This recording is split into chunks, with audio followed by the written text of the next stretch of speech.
Bonjour les amis, bienvenue sur la chaîne Côté Drone. Aujourd'hui, nous nous trouvons sur la digue Carnot de Boulogne-sur-Mer. D'une longueur de plus de 2 km, c'est le spot pour les pêcheurs en bord de mer et les pêcheurs à la ligne. Tout au bout de cette digue se trouve le phare blanc. Alors le phare blanc est d'une hauteur de 25 mètres et il a été automatisé en 1968. Il n'est pas visitable. Ce phare a une particularité. C'est un phare dit en mer. C'est d'ailleurs le seul phare de la région qui porte cette dénomination. Les travaux de cette digue ont débuté vers 1878 pour durer à peu près une trentaine d'années.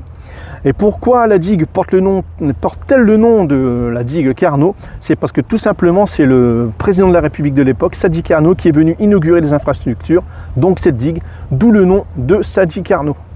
Alors vous voyez aujourd'hui, il fait très beau, c'est très agréable de s'y promener. Vous avez une vue sur Boulogne-sur-Mer, il y a des phoques, vous avez une belle vue sur la mer bien évidemment, et parfois sur les côtes anglaises. Par contre, dès que le vent se lève, il faut éviter d'y venir, c'est très dangereux.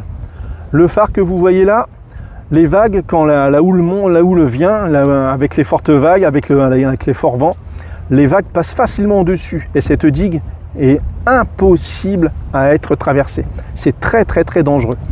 D'ailleurs, à la fin de cette vidéo, je vous montrerai quelques images qui montrent la dangerosité des lieux quand le vent se lève. Alors, si la vidéo vous plaît, n'hésitez pas à la liker, à la partager. Et si vous n'êtes pas encore abonné, n'hésitez pas à vous abonner à la chaîne Côté Drone.